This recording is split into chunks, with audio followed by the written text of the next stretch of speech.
Se acaba de vivir un temblor aquí. ¿Están todos bien, güey, aquí? No, güey, es gente atrapada, güey. Necesitamos un paro. Deja, pido ayuda, güey. Sí.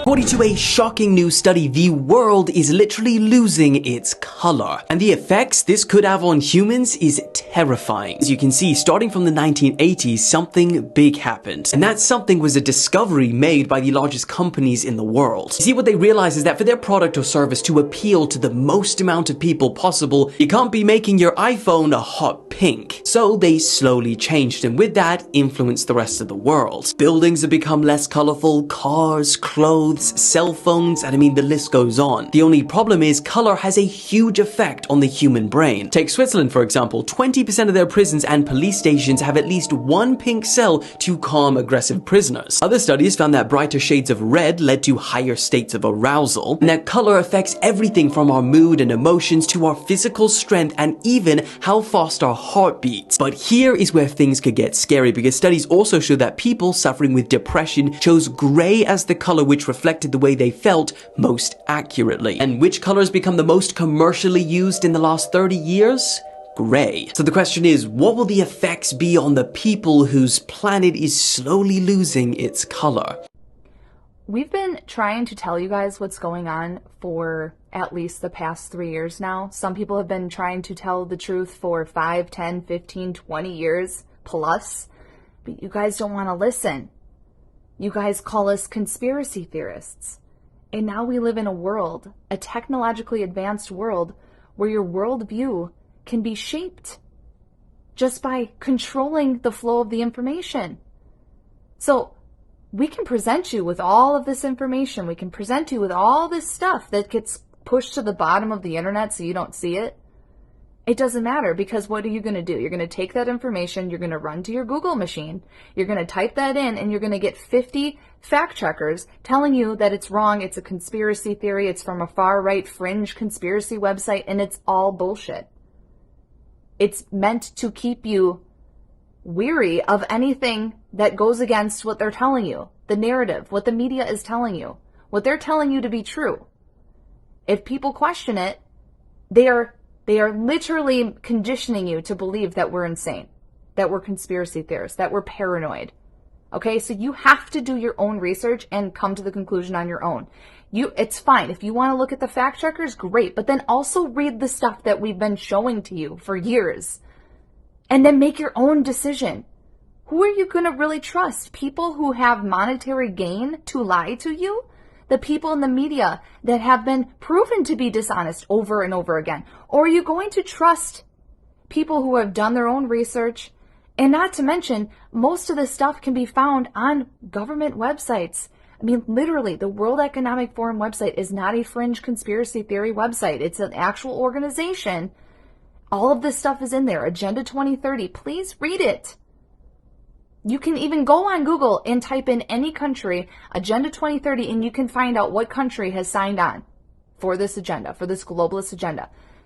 Guys, we're moving into a cashless society. You don't see a problem with that? You don't see a problem with the fact that a small number of people are going to be controlling all of the money all over the world?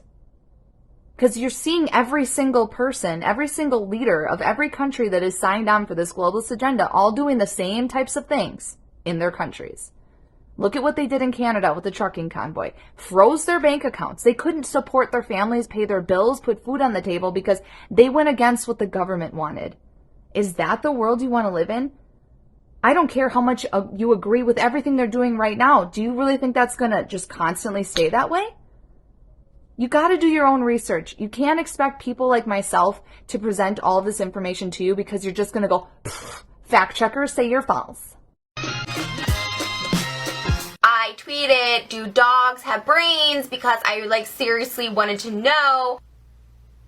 Of course, dogs are mammals, right? Yeah, dogs are mammals. They're humans. Dogs can't talk. So do they have brains? Yes, they walk, but it's because we're telling them to walk. On a Turkish map, it says Noah on Gumshi, which means Noah's big boat. This way, 5 kilometers. They got signs, you drive right to it. The Bible says it rested in the 7th month upon the mountains, plural mountains, of Ararat.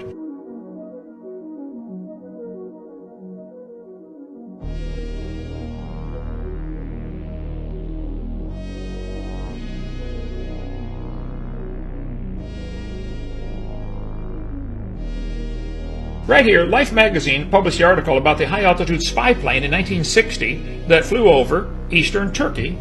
And there's a mud and lava flow here coming off the mountains of Ararat. And they noticed this weird teardrop-shaped object in there. I said, what is that?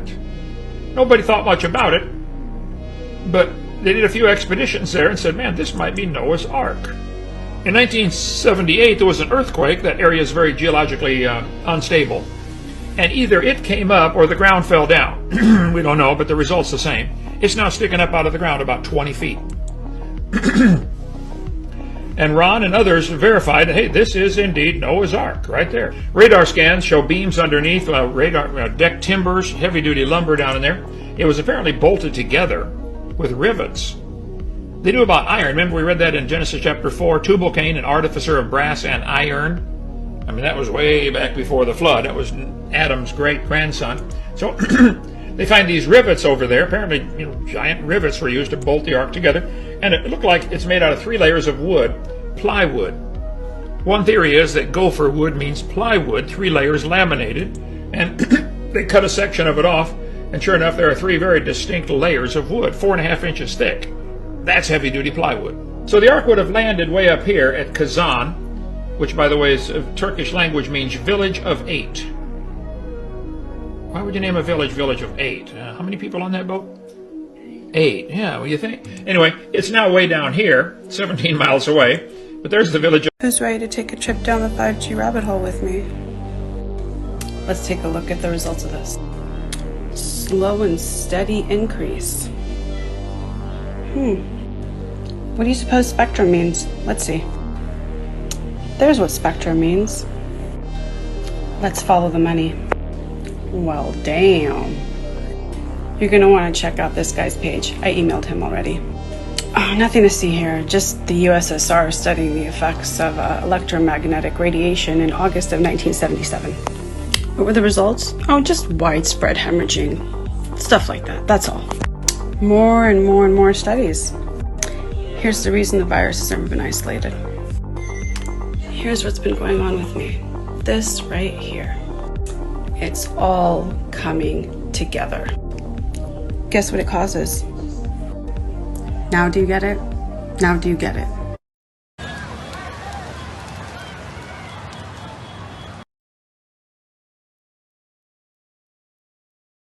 2 days ago, the New York Times posted an investigation into politicians trading stocks.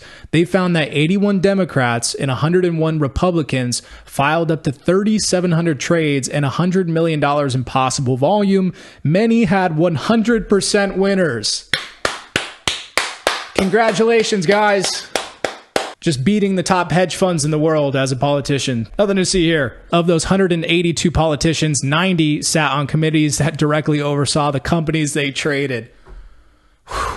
49 were Democrat, 44 were Republicans, which totals to 18% of Congress. You are out of your mind if you think that politicians are not taking part in insider trading. Take two. Take 2 and 2, 1. This is as close as we can get to the base of the World Trade Center. You can see the firemen assembled here, the police officers, FBI agents, and you can see the 2 towers. A huge explosion now raining debris on all of us. We better get out of the way! The North Tower.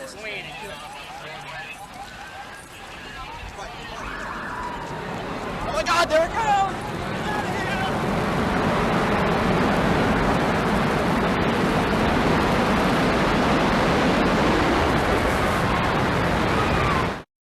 Doesn't it seem a little weird that Ring Cameras, the same company that's owned by Amazon that makes smart doorbells and smart home cameras, is using the footage from those cameras to make an entire show.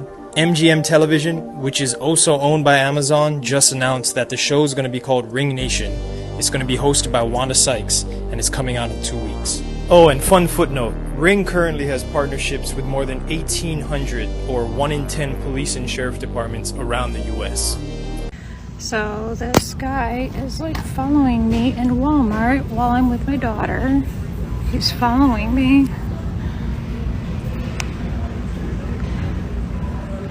I don't know him, and he's following me and recording me. Now he's gone after he realized I started recording him. Fucking weird.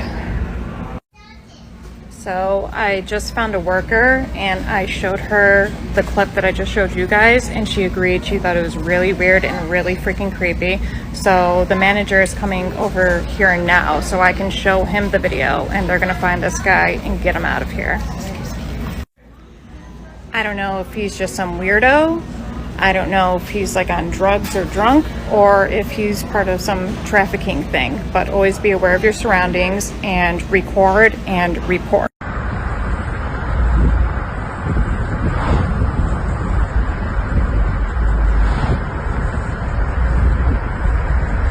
Telling you, the founding fathers would be very disappointed in where their country ended up.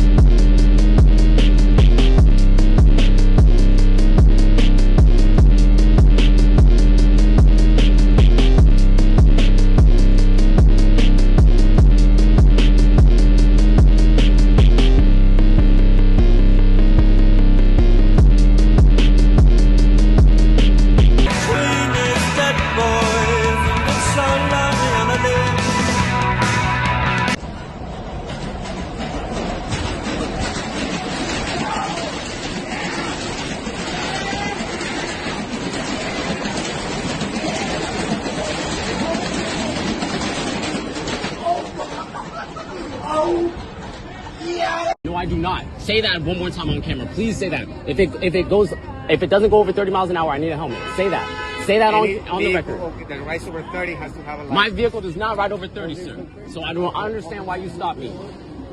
I do not need a helmet for this. 30 miles an hour. Look at him. Look at that. Look at that fucking look at that shit. Look at that shit. Come on. Look at that shit. What the fuck? What the? This officer right here needs to be arrested. You need to be arrested. You need to be arrested, sir. You need to be arrested. No, I'm not. Yes, I just got the whole thing on camera. I tried to stop that motorcycle. Fuck that. It's worth lives. Listen, it's stop worth that. people dying. Is that worth that? It's worth that. Come on, sir. Yo, write me my sentence. The story of what happened to Aaron Valenti is one of the most chilling and mysterious stories to date. In early October of 2019, Aaron Valenti, the CEO of a tech company, went to California for a business trip. Now, she was only supposed to be there for a 3-day workshop and a tech conference, but on the last day of the trip, literally while she was on her way to the airport to go home, she called her parents frantically and said, quote, "It's all a game, it's a thought experiment, we're in the Matrix." Those were the last known words that she said before going missing for a few days and then being found dead in a rental car on a residential street. The family strongly believes that this was not a suicide, and the company that she owned endorsed research into neural control and brain-machine interface technology. Do you think she might have found something out that she wasn't supposed to? Tonight, a police source confirms the body of a tech CEO who went missing on Monday has been found. The 33-year-old was found in the Almaden area in a neighborhood between Camden Avenue and the Almaden Golf and Country Club. KPIX 5's Maria Medina is in San Jose with the latest developments on the tech executive's disappearance. After several frantic days of searching for Aaron Valenti, a source tells me it was a family friend who found her body in the San Jose neighborhood inside the car she was last seen in. The search ending with some answers, but also grief and heartache for those who knew the tech CEO. I'm very shocked, and I feel so sorry for the family. Nearly a week after Aaron Valenti went missing, And they've all been looking for her. the search came to an end in the South San Jose neighborhood. A source tells KPIX 5 a family friend found Valenti's rental car. Then their worst fears. Valenti's body was inside. I saw the car there, but never dawned on me somebody was in there. Valenti, the CEO of Utah-based tech company Tinker Ventures, was on a business trip in Silicon Valley. Her family last heard from her Monday night as she drove through San Jose, instead of heading to the airport to head back to Utah. In a Facebook post, they said she was confusing and disjointed. Her husband posted that her disappearance was extremely out of character. Friends knew something was wrong when she didn't show up for the annual Woman in Tech Awards in Salt Lake, where she was announced the winner. The Entrepreneurship Excellence Award to Erin Valenti, founder and CEO of Tinker Ventures. We've lost one of our own, I think, is what feels so strange about this. Valenti's friend says the 33-year-old was a standout in the tech community. And I mean, people like her don't come around very often. Tonight, her family and friends, obviously distraught, did not want to talk. It's horrible. As the search for Valenti ends, but the questions surrounding her death continue. And what a shock. What a shock. But I'm glad that they found her, because they've been looking for her for 3 days. And crime scene investigators arrived on scene here late tonight. There's still no word on the cause of death. So who's going to win the war in Ukraine?